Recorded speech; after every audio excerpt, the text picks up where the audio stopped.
21º día.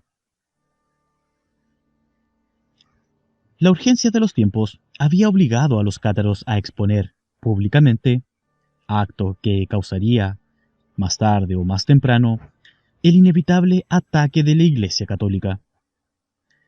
Los benedictinos, cluniacenses y cistercienses comenzaron bien pronto a elevar sus protestas. Ya en 1119, aquel año cuando los 9 golems se instalan en el templo de Salomón, el Papa Calixto II fulmina la excomunión contra los herejes de Tolosa. Pero tales medidas no surtían efecto alguno. En 1147, el abad de Claraval, San Bernardo, jefe golem de la conspiración templaria, recorre el Languedoc recibiendo en todos lados muestras de hostilidad por parte del pueblo y de la nobleza señorial. Desde entonces será el Cister quien se encargará de avivar los odios y formar un nuevo pueblo perseo para destruir al dragón occitano. Pero los cátaros, lejos de amilanarse por esas amenazas, convocan en 1167 un concilio general en San Félix de Caramán. Allí resuelven repartir el país, del mismo modo que la Iglesia Católica, en obispados y parroquias. La Iglesia cátara, entonces, se organizaba en base a obispos, presbíteros, diáconos, hermanos mayores, hermanos menores, etc., y daba argumentos superficiales a los que sustentaban la acusación de herejía. Empero, desde el punto de vista interno, solo existían dos grupos: los creyentes y los elegidos. Los creyentes constituían la masa de quienes simpatizaban con el catarismo o profesaban su fe, mas sin alcanzar la iniciación del Espíritu Santo que caracterizaba a los elegidos. Estos últimos, en cambio, habían sido purificados por el Espíritu Santo, y por eso los creyentes los llamaban puros, o sea, cátaros. Habrá que aclarar que la iniciación al misterio cátaro, siendo un acto social como toda iniciación, se diferenciaba de las iniciaciones a los misterios antiguos en que la forma ritual estaba reducida al mínimo. En efecto, los cátaros, los hombres puros o iniciados, tenían el poder de comunicar el Espíritu Santo a los creyentes por medio de la imposición de manos, con lo cual éste podría convertirse también en un cátaro. Para que tal milagro ocurriera, se necesitaba disponer de una cámara hiperbórea, en la que el creyente se situaba y recibía el consolamentum de manos del hombre puro. Mas, la cámara hiperbórea no era ninguna construcción material, como los templos de los golem, sino un concepto de la sabiduría hiperbórea de los atlantes blancos, cuya realización constituía un secreto celosamente guardado por los cátaros. Para su aclaración, Dr. Secknagel, le diré que consistía en los mismos principios que ya expliqué en el tercer día, como fundamentos del modo de vida estratégico, es decir, el principio de la ocupación, el principio del cerco y el principio de la muralla estratégica. En el concepto de la cámara hiperbórea intervienen los tres principios mencionados, y su realización podía efectuarse en cualquier sitio, aunque, repito, la técnica lítica, que solamente requería la distribución espacial de unas pocas piedras sin tallar, era secreta.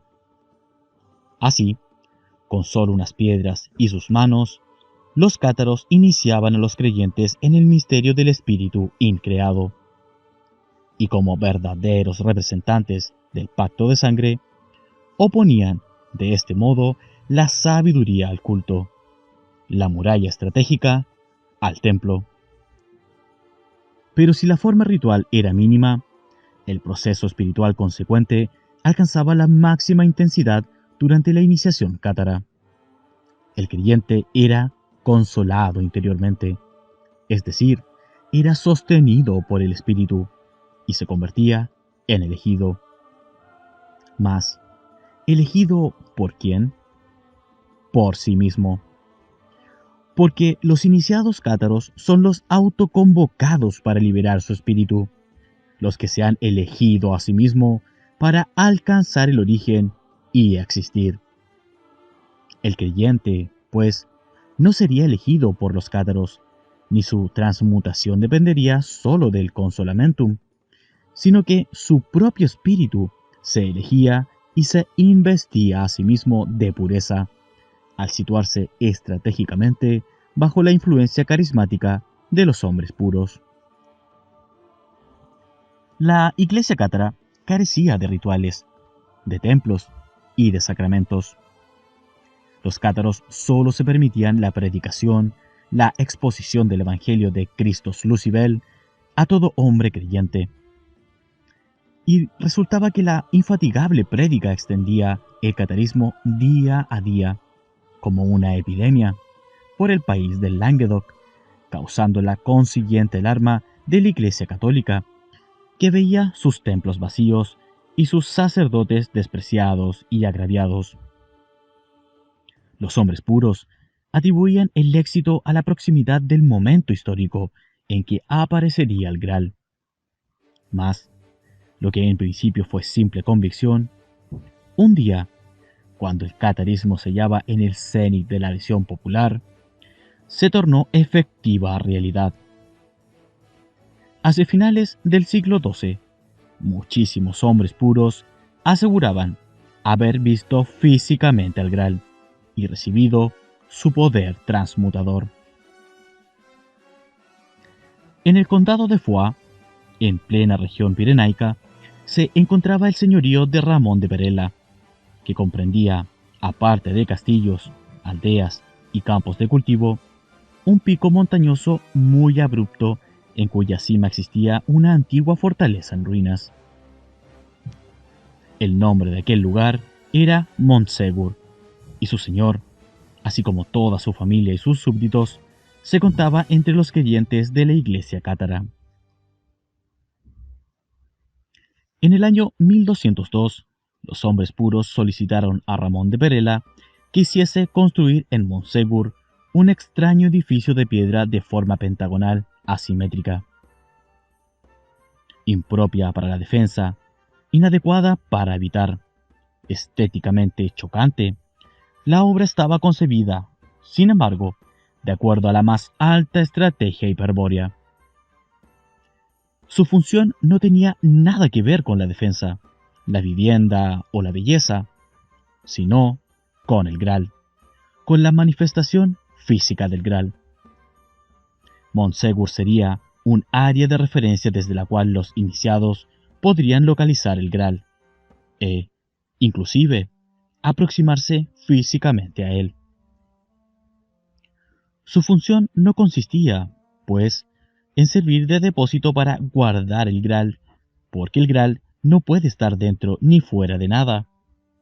Como el espíritu, eterno e infinito, la realidad del Graal está más allá del origen. Pero localizar el origen significa la liberación del espíritu encadenado a la materia. Y para facilitar esa localización es que el Graal se aproxima a los hombres dormidos. Y Montsegur iba a ser, entonces, la muralla estratégica desde donde se vería el Graal.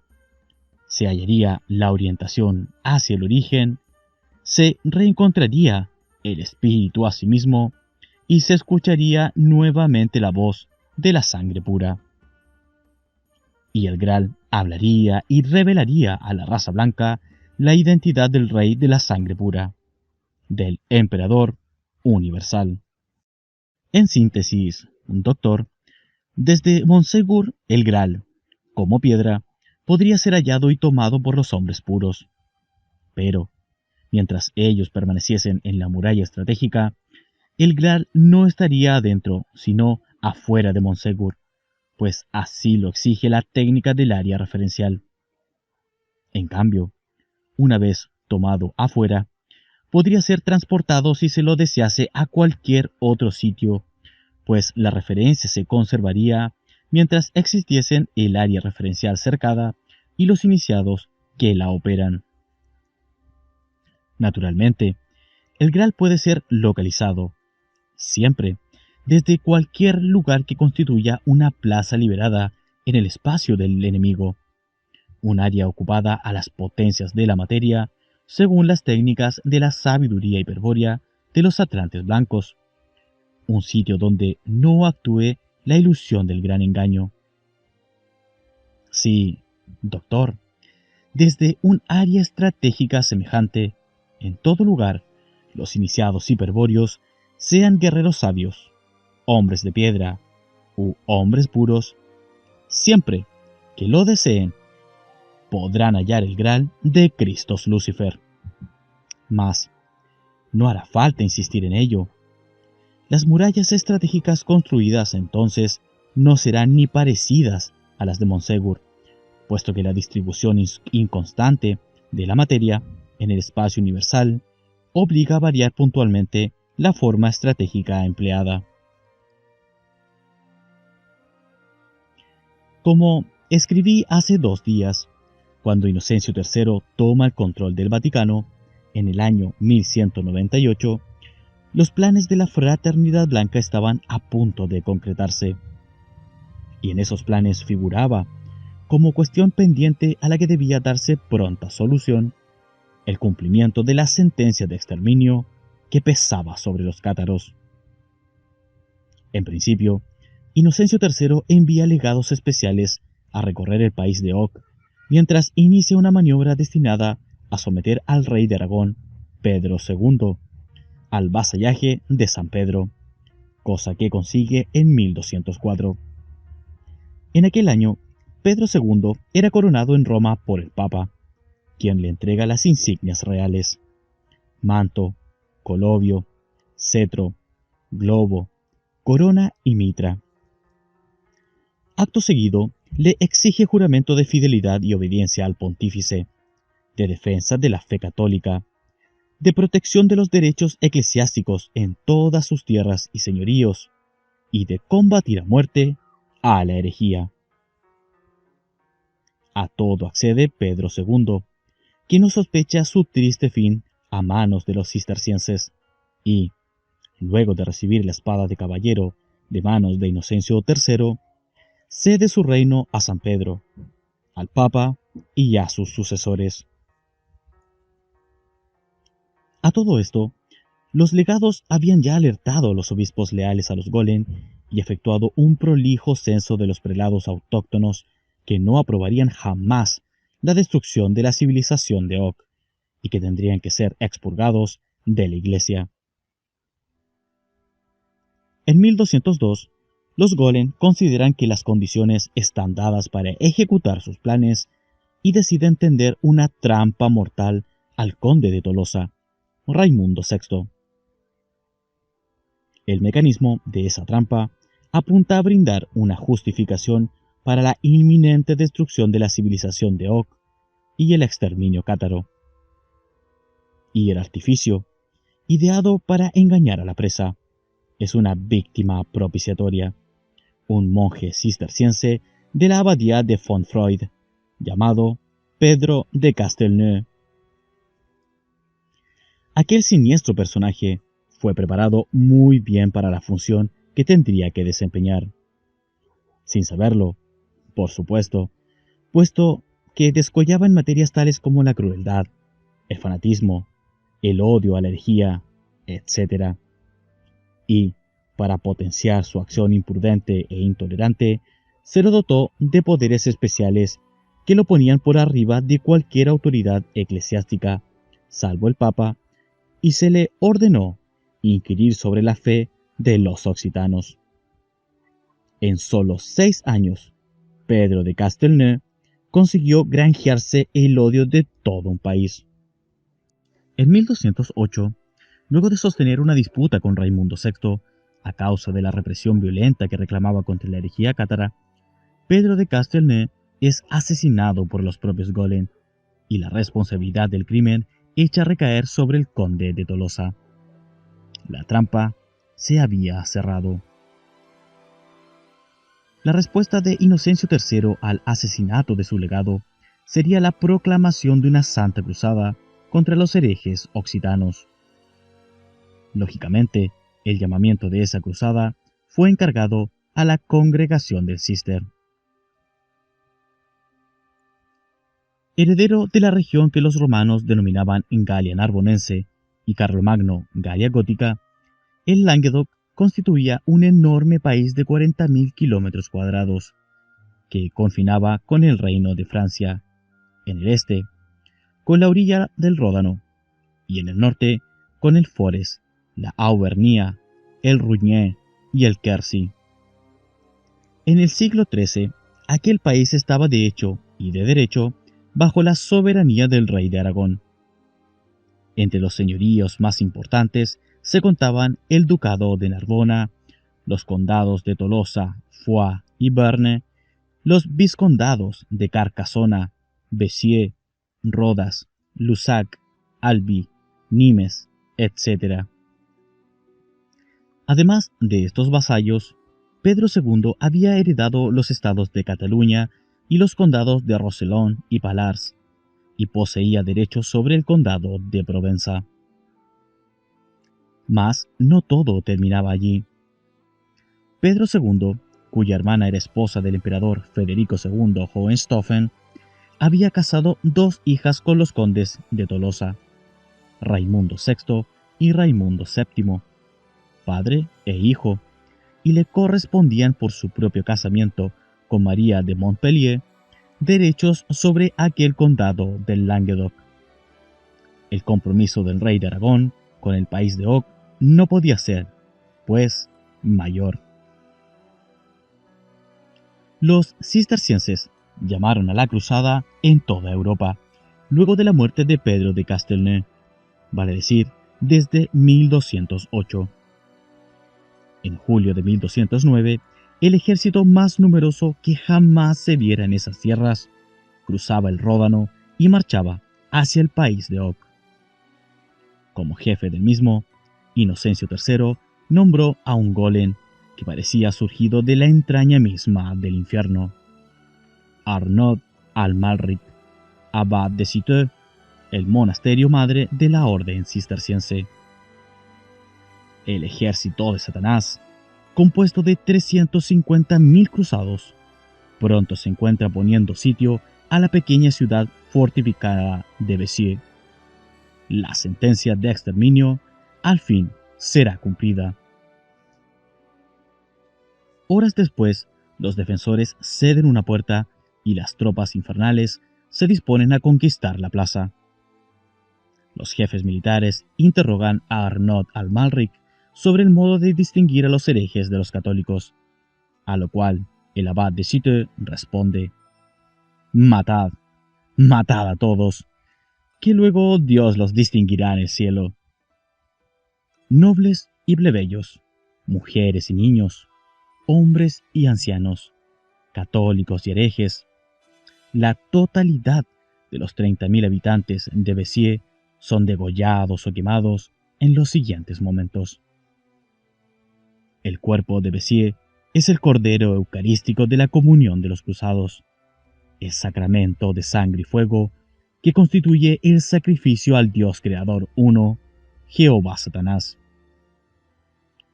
Castigo del Dios creador, condena de la fraternidad blanca, sanción de los atlantes morenos, expiación de sacerdotes, venganza golem, escarmiento hebreo, penitencia católica.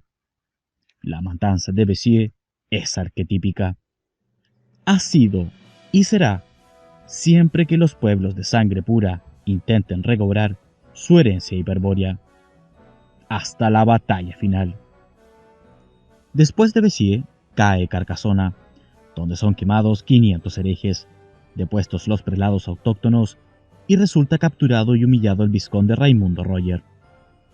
Pedro II llega a Carcassona para interceder por su vasallo y amigo, sin conseguir cosa alguna del legado papal. Esta impotencia da una idea del poder que había adquirido la Iglesia en aquellos siglos sobre los reyes temporales.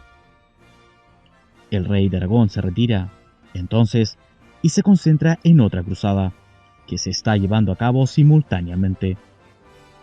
La lucha contra los múslimes de España. Cree que participando de esa gesta su honor no se vería comprometido, como sería el caso si interviniese en la represión de sus súbditos. Sin embargo, la falta al honor ya era grande, pues los abandonaba en manos de sus peores enemigos. Mientras la cruzada Golem va exterminando a los cátaros castillo por castillo y procura destruir el condado de Tolosa, Pedro II se enfrenta con éxito a los muslimes en la reconquista de Valencia. Retorna, al fin, a Narbona, donde se reúne con los condes cátaros de Tolosa y de Foix, y con el jefe militar de la cruzada, Simón de Montfort, y los legados papales. Nuevamente, nada consigue, pero esta vez es puesta en duda su condición de católico y amenazado con la excomunión. Termina aceptando la represión indiscriminada y confirmando la rapiña efectuada por Simón. Conviene en que, si los condes de Tolosa y Foix no apostasiaban del catarismo, esos títulos les serían transferidos. Entonces, Pedro II creía que la cruzada solo perseguía el fin de la herejía y que su soberanía sobre el Languedoc no sería cuestionada. Es así que, como prueba de buena fe, arregla el casamiento de su hijo Jaime con la hija de Simón de Montfort.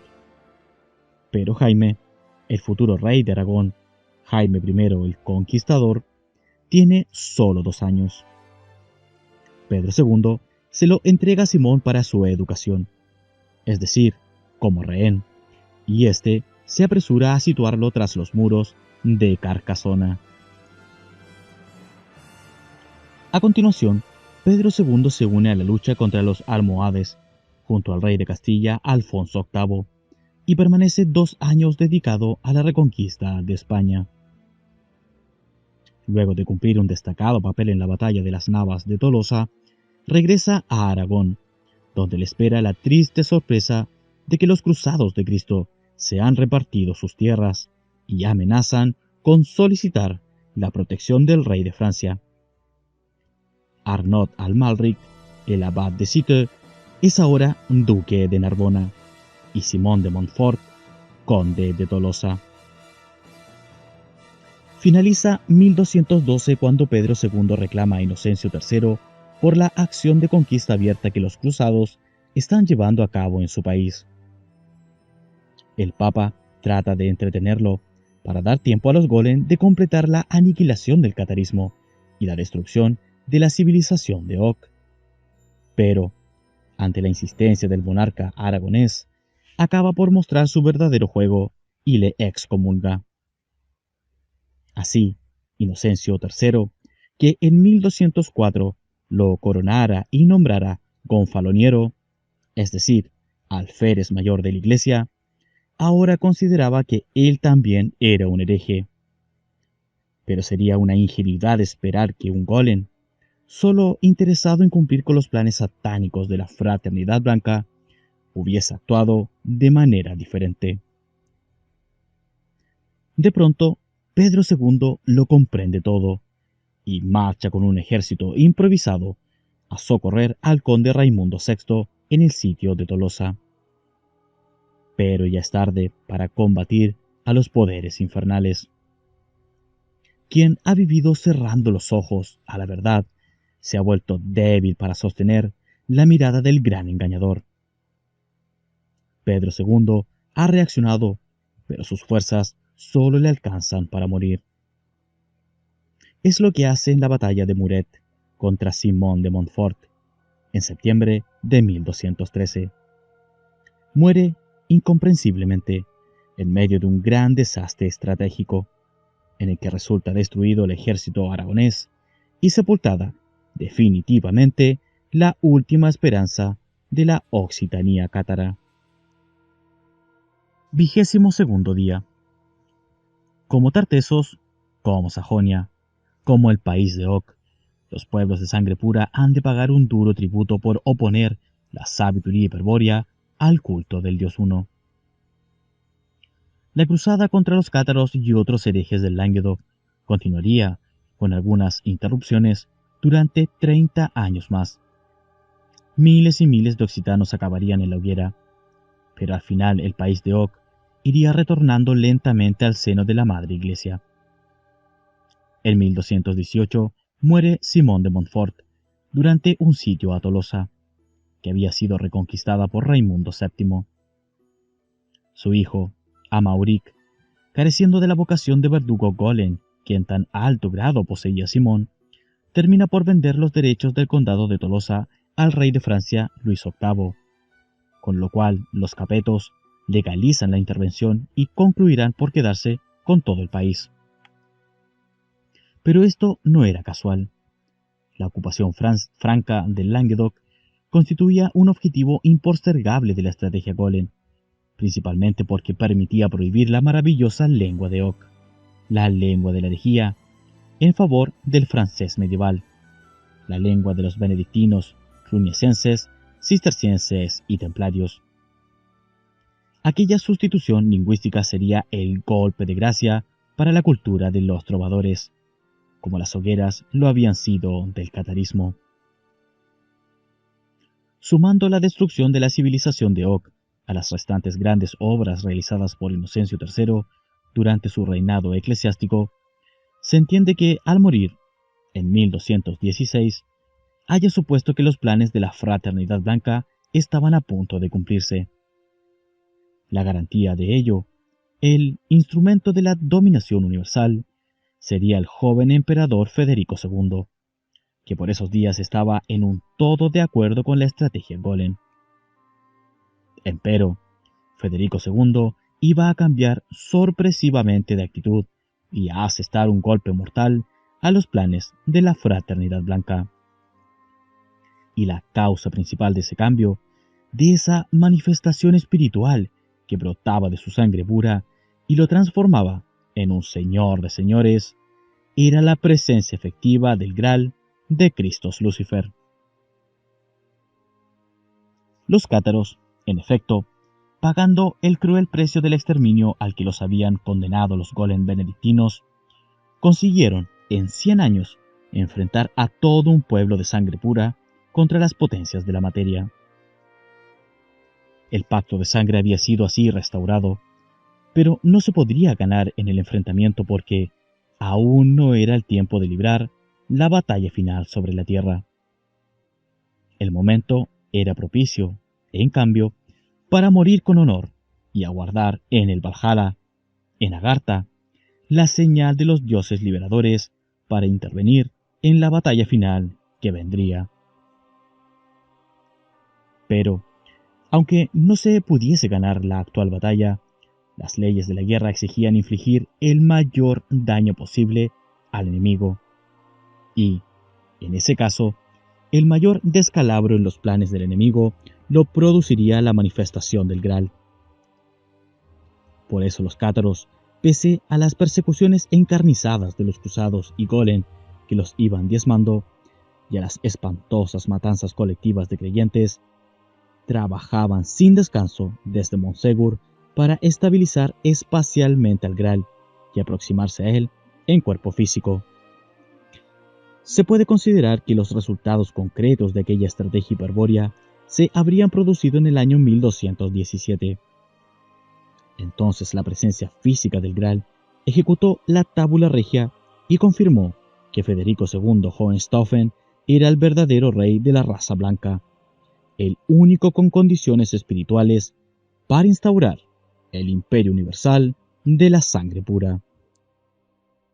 Y en coincidencia con la aparición del Graal en Montsegur, simultáneamente, Federico II alcanzaba en Sicilia la comprensión de la sabiduría hiperbórea y se transmutaba en hombre de piedra.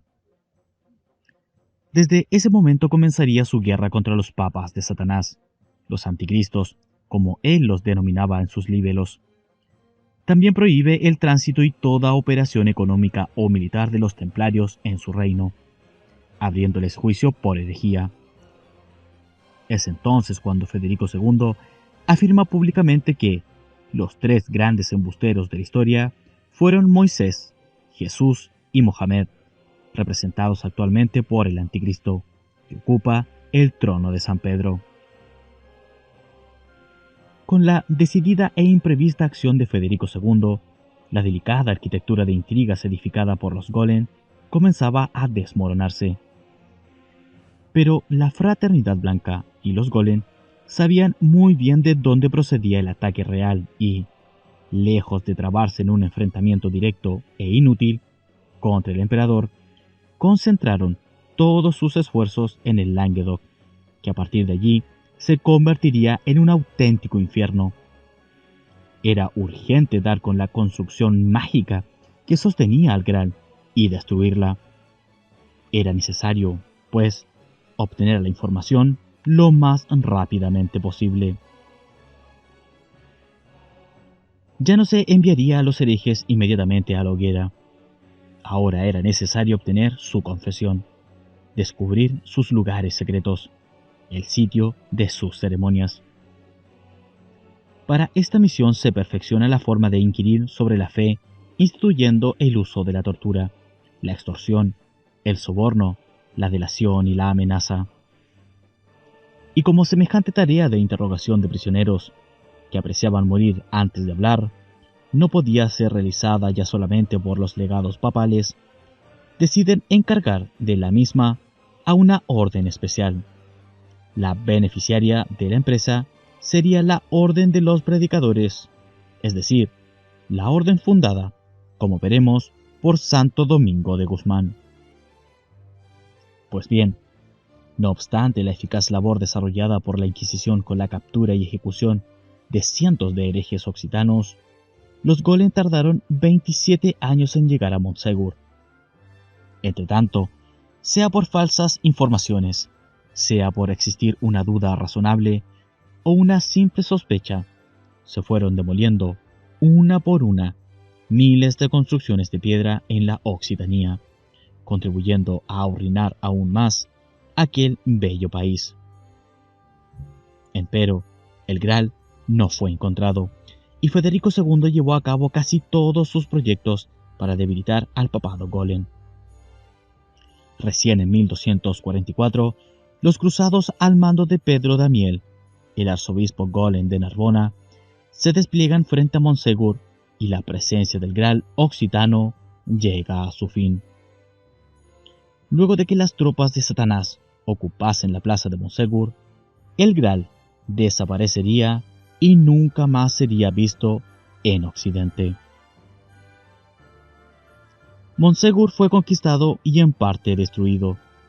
La familia del señor de Perella fue exterminada, junto a 250 cátaros que allí operaban. Pero el Graal no pudo ser hallado jamás.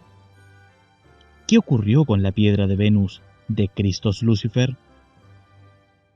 Fue transportada muy lejos por algunos cátaros que estaban a cargo de su custodia. Cabe repetir, empero, que el Graal, por ser un reflejo del origen, está presente en todo tiempo y lugar, desde donde se plantea una disposición estratégica basada en la sabiduría hiperbórea, y que podría ser hallado nuevamente si se diesen las condiciones necesarias, si existiesen los hombres puros y la muralla estratégica. Los cátaros, que consiguieron sostenerlo como piedra, es decir, como lapsit exilis, durante 27 años, decidieron trasladarlo antes de la caída de Montsegur. 5 de los hombres puros se embarcaron en Marsella hacia el destino que habían señalado los dioses liberadores de Kata-Agar, las tierras desconocidas que existían más allá del mar occidental, es decir, América. El navío pertenecía a la Orden de Caballeros Teutónicos y los aguardaba desde tiempo atrás por orden expresa del gran maestre Hermann von Salza. Aquella evacuación fue el único auxilio que les pudo facilitar Federico II, pese a que durante mucho tiempo se había aguardado en Montsegur la llegada de una guarnición imperial. El Constanza, que así se llamaba el buque, Luego de atravesar las columnas de Hércules, se internó en el océano y tomó la ruta que siglos más tarde seguiría Díaz de Solís. 4 meses después, previo a remontar el río de la Plata y el río Paraná, arribaban a una región cercana a la actual ciudad de Asunción del Paraguay. El mapa que empleaban los caballeros teutónicos procedía de la lejana Pomerania, uno de los países del norte de Europa que estaban conquistando por mandato del emperador Federico II. Existía allí un pueblo de origen danés que navegaba hacia América y poseía una colonia en el lugar a donde se habían dirigido el Constanza. Aquellos vikingos comerciaban con unos parientes que, según ellos, se habían hecho reyes de una gran nación que quedaba tras las altas cumbres nevadas del poniente. Un país separado de la colonia por extensas e impenetrables selvas, que no sería otro más que el Imperio Incaico. En el Constanza venían algunos daneses que conocían el dialecto hablado por los colonos. Hallaron la colonia en el sitio indicado y allí desembarcaron los hombres puros para cumplir su objetivo de dar adecuado resguardo físico al Graal mediante la construcción de una muralla estratégica. El barco de la Orden Teutónica partió tiempo después, pero los hombres puros ya no regresarían nunca a Europa. En cambio, trabajaron durante años, ayudados por los colonos y los indios guayaquís, hasta completar una asombrosa edificación subterránea en una de las laderas del Cerro Corá. La presencia física del Graal estaba ahora asegurada, pues se lo había referido de tal modo a la construcción que su estabilidad espacial resultaba suficiente para permanecer muchos siglos en ese sitio, hasta que otros hombres puros lo buscasen y encontrasen. Naturalmente, los templarios, alertados en Europa por la Fraternidad Blanca, no tardaron en partir en persecución de los cátaros. Ellos navegaban habitualmente a América desde los puertos de Normandía, a donde disponían de una poderosa flota, pues necesitaban acumular metales preciosos, especialmente plata, para bancar a la futura sinarquía financiera, metales que en América se obtenían fácilmente. Unos años después de los sucesos narrados, cayeron los templarios en la colonia vikinga y pasaron a todos sus habitantes a cuchillo. Mas el Graal, nuevamente, no apareció. Los Golem no olvidarían el episodio, y luego, en plena conquista de América por España, una legión de jesuitas, herederos naturales de los benedictinos y templarios, se asentaría en la región para intentar localizar y robar la piedra de Venus. Pero todas las búsquedas serían infructuosas y, por el contrario, la presencia del Graal se iría haciendo sentir de una manera irresistible sobre los pobladores españoles, purificando la sangre pura y predisponiendo al pueblo para reconocer al emperador universal. En el siglo XIX, Dr. Signagel, un milagro análogo al de la civilización de Og, estaba a punto de repetirse. La República del Paraguay se levantaba con luz propia sobre las naciones de América. En efecto, aquel país poseía un ejército poderoso y bien equipado, flota propia, ferrocarril, industria pesada, agricultura floreciente y una organización social envidiable, con legislación muy avanzada para la época, en la que se destaca la educación obligatoria, libre y gratuita, y esto en 1850. La población era aguerrida y orgullosa de su estirpe, y sabía admirar la espiritualidad y el valor de sus jefes. Por supuesto, a la Fraternidad Blanca no le agradaba el rumbo que tomaba aquella sociedad, que no se avendría a integrarse al esquema de la División Internacional del Trabajo, propuesto entonces como modelo de orden económico mundial. Tal ordenamiento era el paso previo para la concreción en el siglo XX de la sinarquía financiera y el gobierno mundial del pueblo elegido.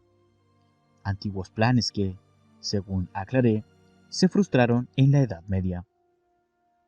Para la Fraternidad Blanca, el pueblo paraguayo estaba enfermando, y el virus que lo afectaba se llamaba nacionalismo, el peor enemigo moderno de los planes sinárquicos. El colmo de la situación ocurrió en 1863, cuando el Gral aparece nuevamente y confirma a todos que el mariscal Francisco Solano López es un rey de la sangre pura, un señor de la guerra, un emperador universal. Entonces se decreta la sentencia de exterminio contra el pueblo paraguayo y la dinastía de Solano López. En poco tiempo, una nueva cruzada se anuncia en todos los ámbitos. Argentina, Brasil y Uruguay aportarán los medios y las tropas, pero detrás de estos países semicoloniales se encuentra Inglaterra, es decir, la masonería inglesa, organización golem y hebrea, al frente del ejército cruzado, que ahora se denomina aliado. Se coloca al general argentino Bartolomé Mitre, un masón íntegramente subordinado a los intereses británicos. Pero la capacidad para oficiar de verdugo golem que demuestra el general Mitre supera ampliamente a la diabólica crueldad de Arnaud Amalric y Simón de Montfort.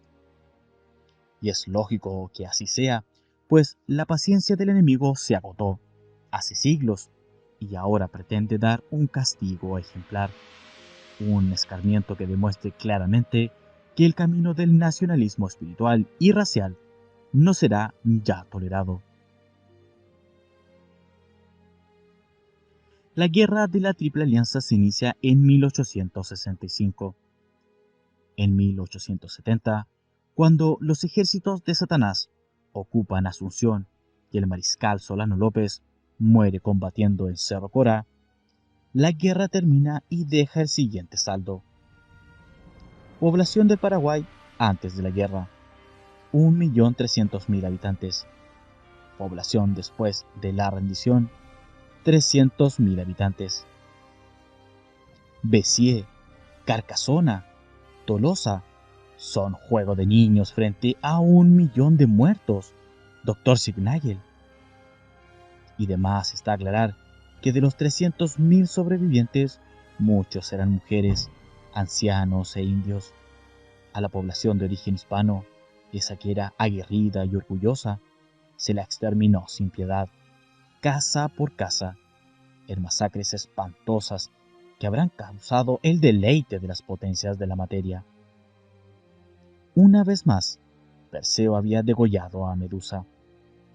1.000.000 de heroicos paraguayos, junto a su jefe de la sangre pura, fue el sacrificio que las fuerzas satánicas ofrendaron al Dios Uno en el siglo XIX, en aquel remoto país de América del Sur, a donde, sin embargo, se manifestó la presencia transmutadora del Gral de Christos Lucifer.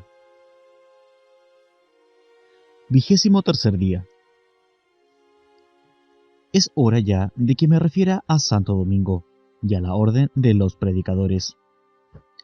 Domingo de Guzmán nació en 1170 en la villa de Calaruega, Castilla la Vieja, que se encontraba bajo jurisdicción del obispo de Osma. Antes de nacer, su madre tuvo un sueño en el que vio a su futuro hijo como a un perro que portaba entre sus fauces un labris ardiente, es decir, un hacha flamígera de doble hoja. Aquel símbolo interesó vivamente a los señores de Tarsis, pues lo consideraban señal de que Domingo estaba predestinado para el culto del fuego frío. De allí que lo vigilasen atentamente durante la infancia y, apenas concluida la instrucción primaria, gestionasen una plaza para él en la Universidad de Palencia, que entonces se encontraba en el cenit de su prestigio académico. El motivo era claro. En Palencia enseñaba teología el célebre obispo Pedro de Tarsis, más conocido por el apodo de Petreño, quien gozaba de confianza ilimitada por parte del rey Alfonso VIII, del cual era uno de sus principales consejeros. Lo ocurrido 50 años antes a su primo, el obispo Lupo, era una advertencia que no se podía pasar por alto, y por eso Petreño vivía tras los muros de la universidad, en una casa muy modesta, pero que tenía la ventaja de estar provista de una pequeña capilla privada. Allí tenía, para su contemplación, una reproducción de Nuestra Señora de la Gruta. En esa capilla, Petreño inició a Domingo de Guzmán en el misterio del fuego frío, y fue tan grande la transmutación operada en él, que pronto se convirtió en un hombre de piedra, en un iniciado hiperbóreo, dotado de enormes poderes taumatúrgicos y no menor sabiduría.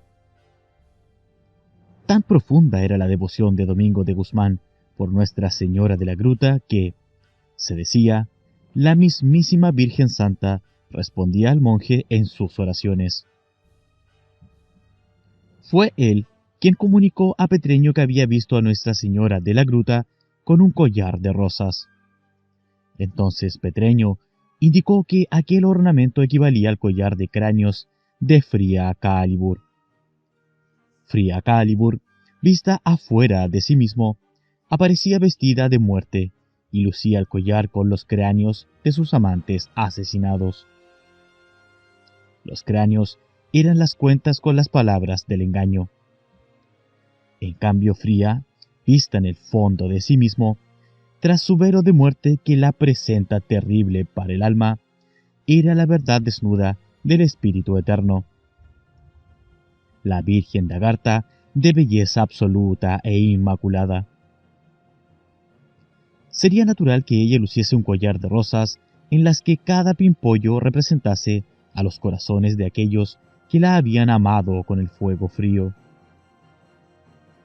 Domingo quedó intensamente cautivado con esa visión y no se detuvo hasta inventar el rosario, que consistía en un cordón donde se hallaban ensartadas, pero fijas, 3 juegos de 16 bolitas amasadas con pétalos de rosa. Las 16, 13 más 3 cuentas, correspondían a los misterios de la Virgen. El rosario de Santo Domingo se utiliza para pronunciar ordenadamente oraciones o mantrams que van produciendo un estado místico en el devoto de la Virgen y acaban por encender el fuego frío en el corazón. No debe sorprender que mencione 16 misterios de la Virgen y hoy se los tenga por 15, ni que varíe el número de cuentas del rosario, ni que hoy día se asocie el rosario a los misterios de Jesús Cristo, y se hayan ocultado los misterios de Nuestra Señora del Niño de Piedra, pues toda la obra de Santo Domingo ha sido sistemáticamente deformada y tergiversada, tanto por los enemigos de su orden, como por los traidores que han existido en cantidad y existen, en cantidad aún mayor, dentro de ella. Domingo llegó a dictar la cátedra de Sagrada Escritura en la Universidad de Palencia, pero su natural vocación por la predicación y su deseo por divulgar el uso del rosario lo condujeron a difundir la doctrina cristiana y el culto a Nuestra Señora del Rosario en las regiones más apartadas de Castilla y Aragón. En esa acción descolló lo suficiente como para convencer a los señores de Tarsis de que estaban ante el hombre indicado para fundar la primera orden antigolem de la historia de la Iglesia. Domingo era capaz de vivir en extrema pobreza. Sabía predicar y despertar la fe en Cristo y la Virgen. Daba muestras de verdadera santidad y sorprendía con su inspirada sabiduría. A él sería difícil negar el derecho de congregar a quienes creían en su obra. Mas, para que tal derecho no pudiese ser negado por los Golem, era necesario que Domingo se hiciese conocer fuera de España, que diese a los pueblos el ejemplo de su humildad y santidad. El obispo de Osma, Diego de Acevedo, que compartía secretamente las ideas de los señores de Tarsis, decidió que el mejor lugar para enviar a Domingo era el sur de Francia, la región que en ese momento se encontraba agitada por un enfrentamiento con la Iglesia. La gran mayoría de la población occitana se había volcado a la religión cátara, que según la Iglesia constituía una abominable herejía, y sin que los benedictinos del Cluny y del Cister, tan poderosos en el resto de Francia, hubiesen podido impedirlo. Con ese fin, el obispo Diego consiguió la representación del infante don Fernando para concertar el casamiento con la hija del conde de la Marca, lo que le brindaba la oportunidad de viajar a Francia, llevando consigo a Domingo de Guzmán, a quien ya había nombrado presbítero. Ese viaje le permitió interiorizarse con la herejía cátara y proyectar un plan. En un segundo viaje a Francia, muerta la hija del conde y decidida a la misión de Domingo, ambos clérigos se dirigen a Roma. Allí, el obispo Diego gestiona ante el terrible Papa Golen, Inocencio III, la autorización para recorrer el Languedoc, predicando el Evangelio y dando a conocer el uso del rosario. Obtenida la autorización, ambos parten desde Montpellier a predicar en las ciudades del mediodía. Lo hacen descalzos y mendigando el sustento, no diferenciándose demasiado de los hombres puros que transitan profusamente los mismos caminos. La humildad y austeridad de que hacen gala contrasta notablemente con el lujo y la pompa de los legados papales, que en esos días recorren también el país, tratando de poner freno al catarismo, y con la ostensible riqueza de arzobispos y obispos. Sin embargo, recogen muestras de hostilidad en muchas aldeas y ciudades, no por sus actos, que los hombres puros respetan, ni siquiera por su prédica, sino por lo que representan, la iglesia de Jehová Satanás. Pero aquellos resultados estaban previstos de antemano por Petreño y Diego de Osma, que habían impartido instrucciones precisas a Domingo sobre la estrategia a seguir. El punto de vista de los señores de Tarsis era el siguiente. Observando desde España la actitud abiertamente combativa asumida por el pueblo de Og hacia los sacerdotes de Jehová Satanás, y considerando la experiencia que la casa de Tarsis tenía sobre situaciones semejantes, la conclusión evidente indicaba que la consecuencia sería la destrucción, la ruina y el exterminio. En opinión de los señores de Tarsis, el suicidio colectivo no era necesario y, por el contrario, solo beneficiaba al enemigo. Pero era claro también que los cátaros no se percataban completamente de la situación, quizá por desconocer la diabólica maldad de los Golem, que constituían el gobierno secreto de la Iglesia de Roma, y por percibir solamente el aspecto superficial y más chocante de la organización católica. Mas, si bien los cátaros no suponían que los Golem, desde el Colegio de Constructores de Templos de Cister, habían decretado el exterminio de los hombres puros y la destrucción de la civilización de Og, y que cumplirían esa sentencia hasta sus últimos detalles, no era menos cierto que tal posibilidad no los preocuparía en absoluto. Como tocados por una locura mística, los hombres puros tenían sus ojos clavados en el origen, en el Graal, y eran indiferentes al devenir del mundo. Y ya se vio cuán efectiva fue aquella tenacidad, que permitió la manifestación del Graal y del Emperador Universal, y causó el fracaso de los planes de la Fraternidad Blanca. Frente a la intransigencia de los cátaros, Domingo y Diego recurren a un procedimiento extremo, que no podía ser desaprobado por la Iglesia. Advierten a quien los quiera oír sobre la segura destrucción a que los conducirá el sostenimiento declarado de la herejía. Mas no son escuchados. A los creyentes, que constituyen la mayoría de la población occitana, y que, como toda masa religiosa, no domina las sutilezas filosóficas, se les hace imposible querer que pueda triunfar el mal sobre el bien, es decir, que la Iglesia de Roma pueda destruir efectivamente a la Iglesia cátara.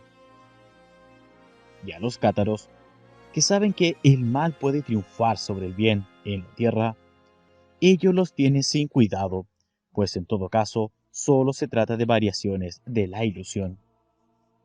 Para los hombres puros, la única realidad es el espíritu, y esa verdad significa el definitivo y absoluto triunfo del bien sobre el mal, vale decir, la permanencia eterna de la realidad del espíritu y la disolución final de la ilusión del mundo material. Corre el año 1208 y, mientras el pueblo se encuentra afirmado en estas posiciones, el Papa Inocencio III anuncia la cruzada en represalia por la muerte de su legado Pedro de Castelnau. Es tarde ya para que la predicación de Santo Domingo surta algún efecto. Sin embargo, el objetivo principal de la misión, que era imponer la figura santa de Domingo y hacer conocer sus aptitudes como organizador y fundador de comunidades religiosas, se estaba consiguiendo.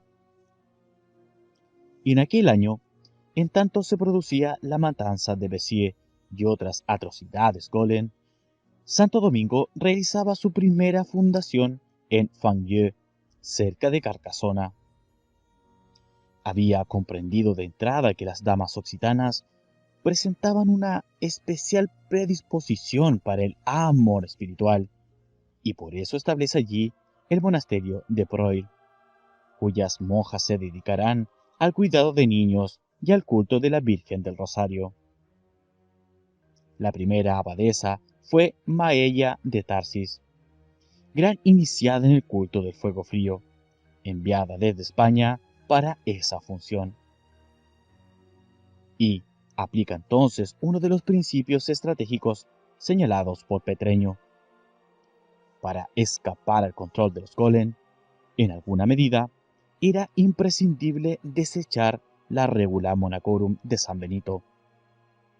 De allí que Santo Domingo haya dado a las monjas de Breuil la regla de San Agustín. Desde luego, Santo Domingo y Diego de Osma no actuaban solos. Los apoyaban algunos nobles y clérigos que profesaban secretamente el culto del fuego frío y recibían asistencia espiritual de los señores de Tarsis. Entre ellos se contaban el arzobispo de Narbona y el obispo de Tolosa, quienes contribuían a esa obra con importantes sumas de dinero. Este último era un iniciado genovés de nombre Fulco, infiltrado por los señores de Tarsis en el Cister y que no sería descubierto hasta el final. En aquellos días, el obispo Fulco pasaba por enemigo jurado de los cátaros, defensor de la ortodoxia católica, y aprovechaba ese prestigio para promocionar ante los legados papales y sus superiores del Cister la obra monástica de Domingo y su santidad personal.